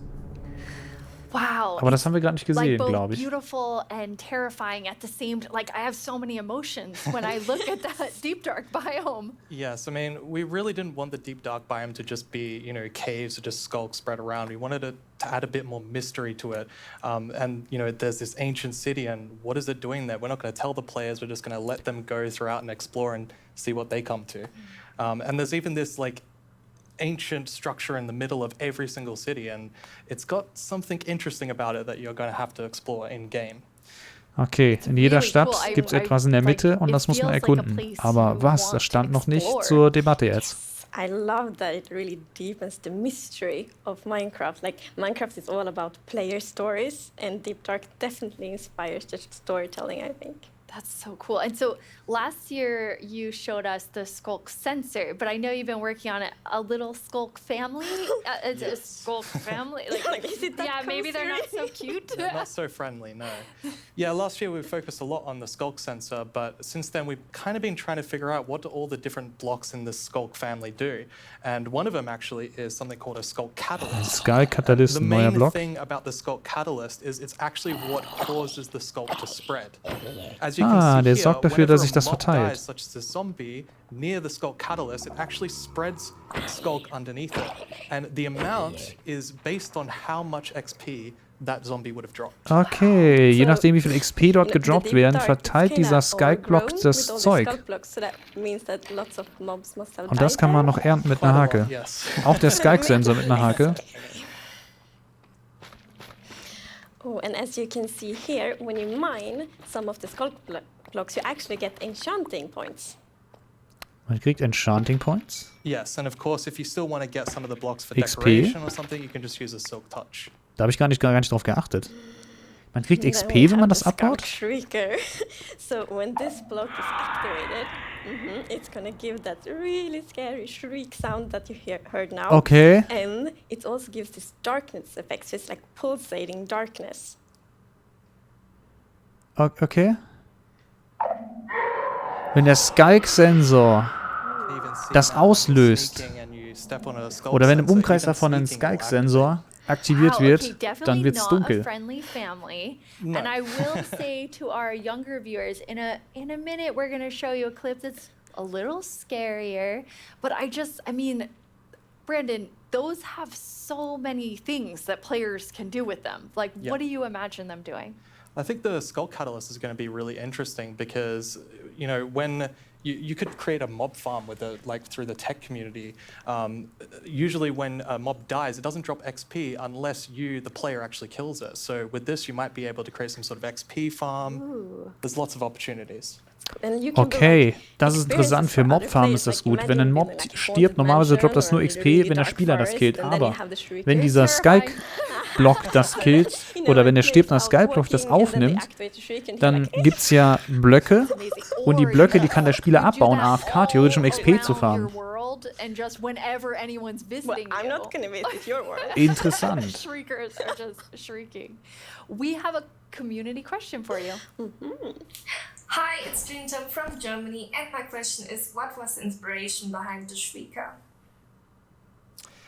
Yeah, I mean, that's an interesting question. From the art side, we actually had the inspiration behind the human larynx, which is like the vocal cord, vocal structure or something, just something that represents kind of creating sounds. And from the gameplay perspective, we wanted to make sure that, first of all, the warden spawns in a unique way, and also in a way that you can avoid it. So okay, der Warden soll irgendwie in einer einzigartigen Art und Weise spawnen, aber auch so, dass man es vermeiden kann wieder. Then the warden won't come, but if you do make too many noises and the Skulk Shrieker activates too many times, the warden will come. Okay, und wenn das zu oft passiert, spawnt der Warden dann. Jetzt geht's nochmal zum Warden. Details zum Warden, Leute. Da kam was. Du hast die Kiste geöffnet. Ja, okay, das war noch nicht so schlimm, aber auch hier, Dunkelheit kommt.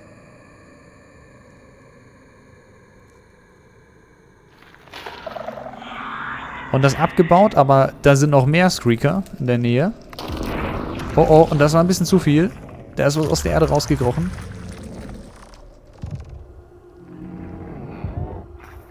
Darkness-Effekt, 23 Sekunden noch.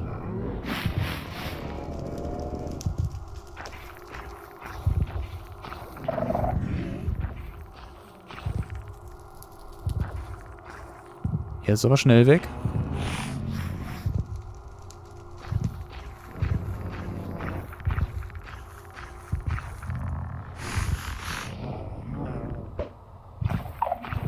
Ja, Schneeballsablenkung.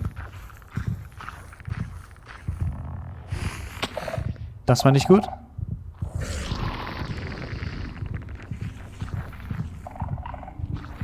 Kann es sein, dass das Pochen lauter wird? Und erledigt.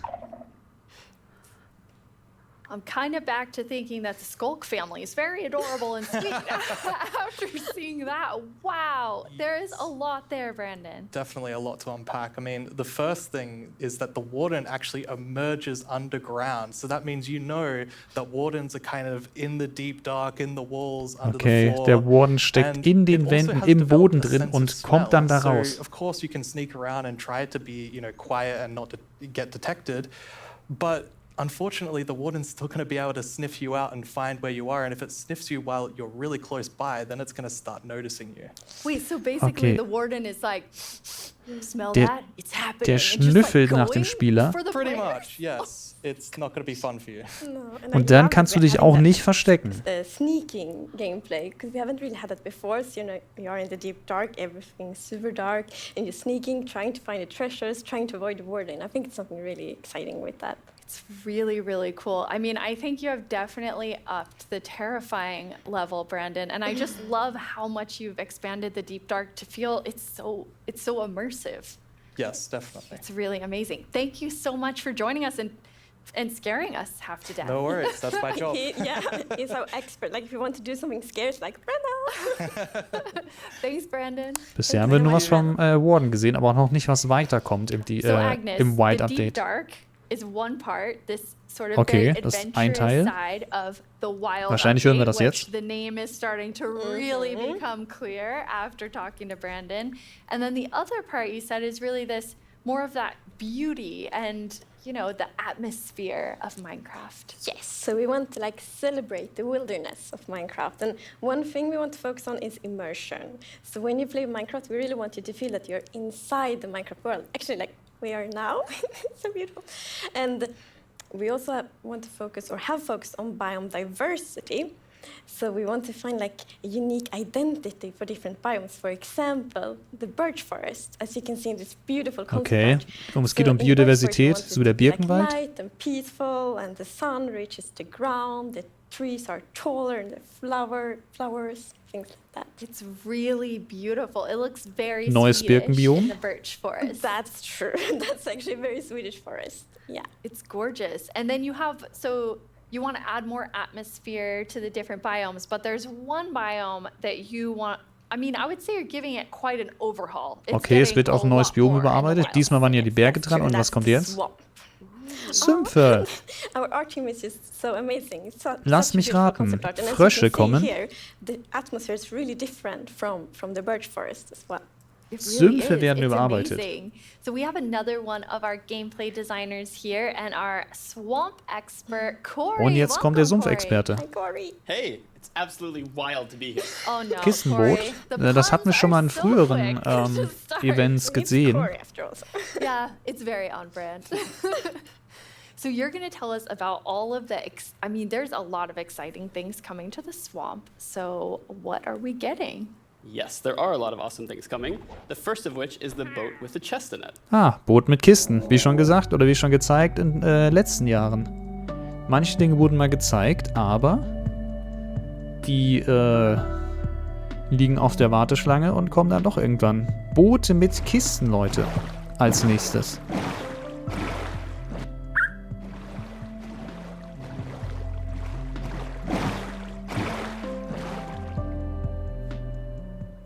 It's so useful. And relaxing. Yes, and especially now, in Caves and Cliffs Part 2, we have even wider rivers, so it's Genau. easier to travel Und die waters. Flüsse sind jetzt ja breiter, da kann man viel besser mit dem Boot fahren. aquifers as well. Yes, so like when you go rafting in the caves, you can like put your diamonds in the chest in your boat. Oh, it's that's really nice. amazing. And you've been working on what I think now will be my favorite tree in Minecraft. Yes, we are adding the mangrove tree to Minecraft. Ein Mangrovenbaum kommt dazu. So as you can see here, this is a propagule, and propagules grow from mangrove trees. They're actually like ready to grow mangrove. Die werden unter Wasser platziert und so sieht es dann aus, wenn er ausgewachsen ist. Grows propped up on root blocks. It has vines hanging down from the leaves. The propagules are Ein actually growing Mangrovenbaum. underneath the leaves. They actually grow from the leaves themselves. And I really like how the propagules are looking here. And okay, I'm just gonna nerd out on propagules for a minute. Okay, so in real life, the propagules grow, like I said, from the mangrove tree. And then when they fall into the water, or like let's say they fall into water, they can float for up to a year before they plant themselves in the Okay, like, und die Setzlinge fallen praktisch ins Wasser und schwimmen bis zu einem Jahr, bevor die sich selbst pflanzen. Are actually amazing for like local ecosystems, fighting climate change, for local communities. They're just super trees, and I'm really, really excited that we're adding them to Minecraft. That's awesome. And this is the first sapling that you can plant underwater. Yeah, you can Ja, plant it der erste underwater Setzling, den man and unter on land as Wasser well. platziert. That's so cool. When you first showed me the mangroves and you talked about your favorite thing, the propagules, I actually remember playing in mangroves in Florida, and we would use them to like write in the sand because they're super cool. That's adorable. So seeing them in Minecraft is just so exciting. And of course, where there's a new tree, there must be a new wood type. Yes, Und es the gibt einen mangroves neuen do come Holztyp. with a new wood type. And like always when we add a new tree, we are so happy, like we get so many questions from the community, like, will there be a new Das wood ist der type? Mangrovenholztyp, aber and um ehrlich zu sein, das sieht therefore aus we're so happy wie that we were Dschungelholz. able to add a new wood type for the mangroves. And look at it, I think it's really pretty. And you also don't see like all the blocks. Da müssen wir here. mal It's gonna be Dschungelholz like als a Vergleich full set daneben for the platzieren. wood types are gonna be like doors and trapdoors and so on. Gorgeous. I love it. Now, I'm so excited about mangroves, but I just need to mention another thing.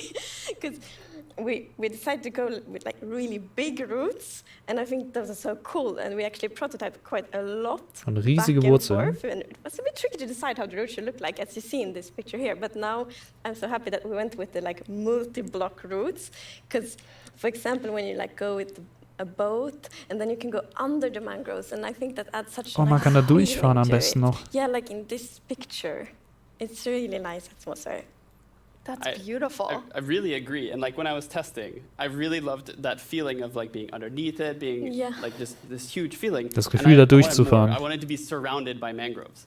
So I was like, why don't I just make a mangrove swamp biome where I'm completely surrounded by them?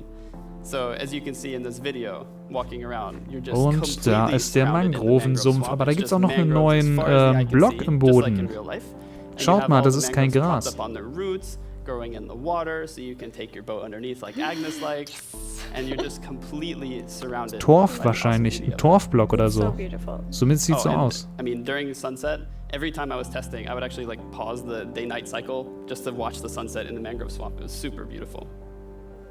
That's absolutely gorgeous. I noticed that was not dirt. Good eye, Lydia. That was wet dirt, otherwise known as mud.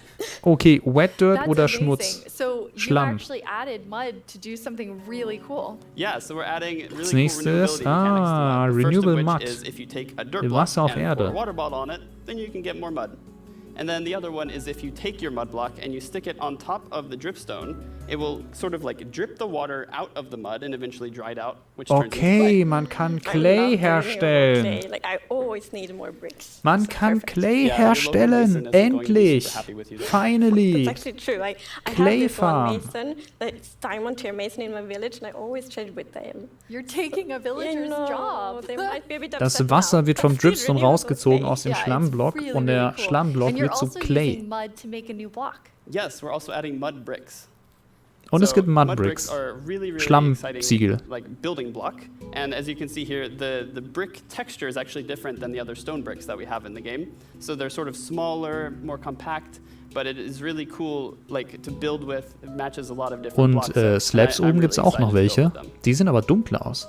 I just love the look of them. They're awesome.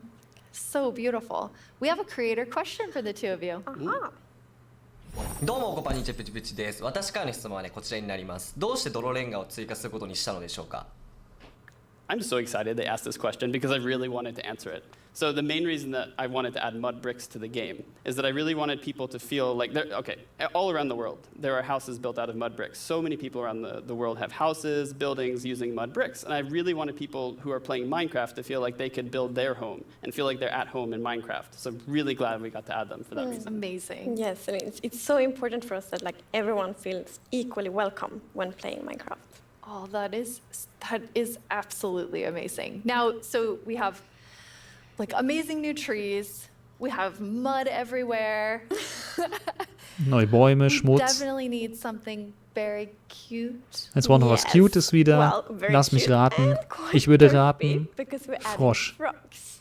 Ja, Frösche, sag ich doch. Das war doch jetzt klar. Es wird Frösche geben.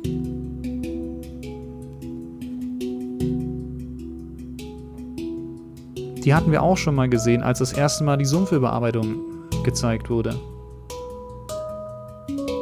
War das letztes Jahr, vorletztes Jahr irgendwann?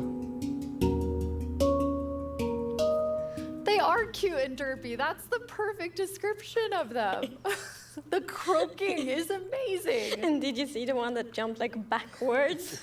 One fell in the water. Silly frogs, yes.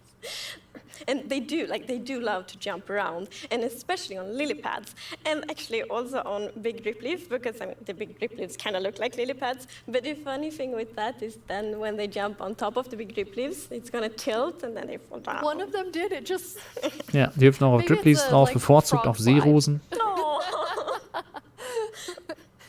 And you're adding another little tiny creature. Und noch was kommt dazu. Yes, the Noch eine fireflies. kleine Kreatur. So you can see them roaming Fireflies. around, adding a lot of ambience to the Glühwürmchen. swamp, making it feel just nice and cozy at night. But really, my favorite part of them is just making the world come to life, like feeling like there is life going on all around you. And oh yeah, also they're frog food. Und die Frösche fressen forgot to die. mention that. They're frog food. Poor fireflies. Yes. Yeah, but look how happy that frog is. Yeah, and That's they're true. beautiful frog food. So you can both enjoy them in the atmosphere and the frogs get to eat. So that's, Everybody wins. Now, we're calling them fireflies, but Corey, is that what you called them growing up? Actually, no, we called them lightning bugs. I did too. And in Swedish, it's eldflugor, and that's actually literally translates to fireflies. okay. It's very interesting. It became like a lot of people talking about what you called it growing up. But we're really excited to have fireflies or lightning bugs in the game. Die Frage ist halt, ob I das ein wanna Mob know ist, was man more irgendwie about anhauen baby kann oder so, weil das frogs. sah nicht nach einem Mob aus in dem Sinne. So, Die waren nur 2 all Pixel. baby mobs in Minecraft are just like tiny versions of the grown-ups, but with frogs we're actually adding tadpoles. Und Kaulquappen. Aus Kaulquappen werden dann die Frösche.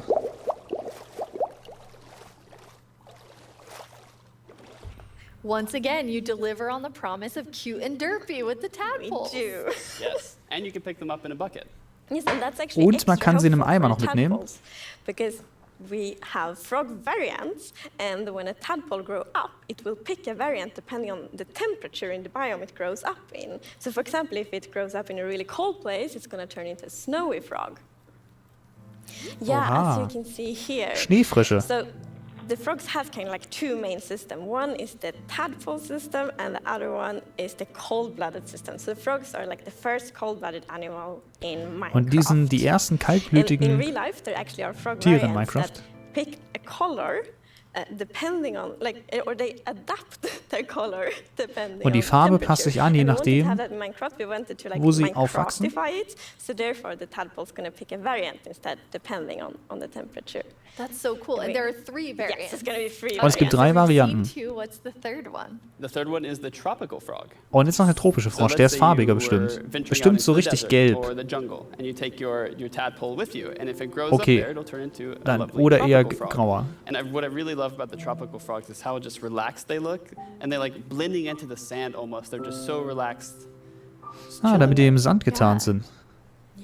And I think there was a reason that they were Yes, colored that way. there is a reason that they are white. So, like, I was reading a lot about frogs. Always when we had something new, we read up a lot. It's super fun because we can be really geeky.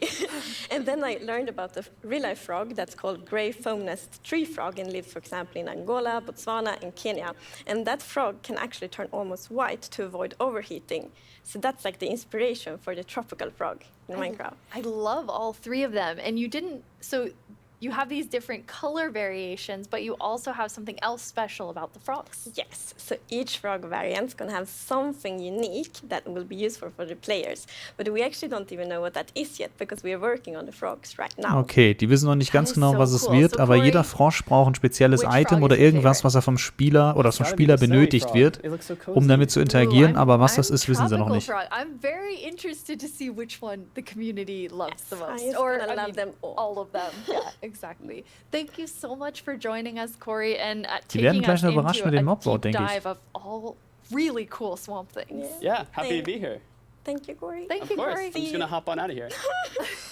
Bye, Corey. So many puns. I like that. Genau, wie bei den tropischen Fischen wegen den This Farben. is quite an awesome update, and I mean, I really see the name for the wild update. You get a bit of everything in it. Yes, and I Auch hier love nochmal the neue contrast. Gebiete. Yes, you can see in this pretty concept art, it's really like that beautiful nature and the super terrifying deep dark, and I love that. Die Concept Arts sehen richtig cool aus. It's absolutely amazing. Well, we're getting close to the end of the show, and as always, the time has flown by. Ja, die Zeit ist echt geflogen. Wir gehen Richtung Ende der Show schon wieder. Back at some of the biggest announcements, and then we will reveal the winning mob. Jetzt kommt noch eines der ganz großen Announcements, bin gespannt. Jedenfalls Caves and Cliffs 2, seht ihr hier, kommt später dieses Jahr. Ebenso Xbox Game Pass, Java und Bedrock in einem. Neue Tools, um eigene Mobs zu kreieren für die Bedrock. Zum Beispiel den Grizzly Bear oder so. Minecraft Dungeons, Seasonal Adventures.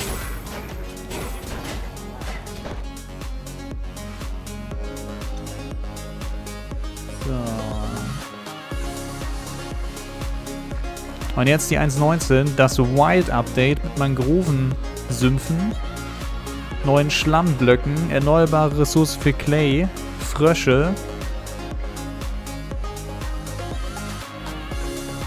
Da kann man jetzt Schlammblöcke herstellen, indem man Wasser auf Erde kippt. Es gibt neue Baublöcke, Schlammbaublöcke. Das Deep Dark. Sieht auf jeden Fall im Deep Slate-Bereich aus und hat eine richtig heftige Struktur. Dann die neuen Skulk-Blöcke, die sich aufsaugen mit XP oder mit Seelen. Boote mit Kisten.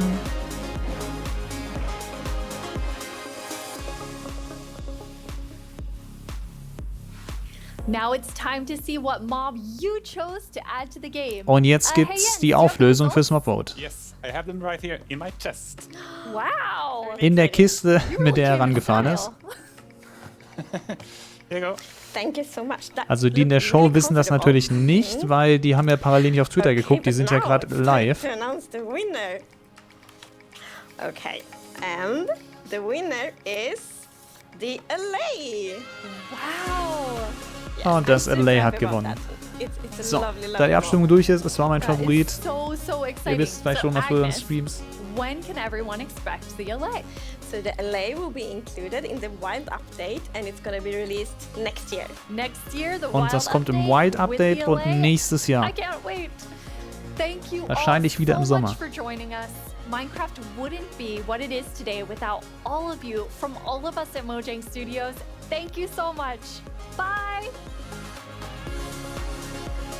Große Ankündigung mal wieder. Große, saftige Ankündigung.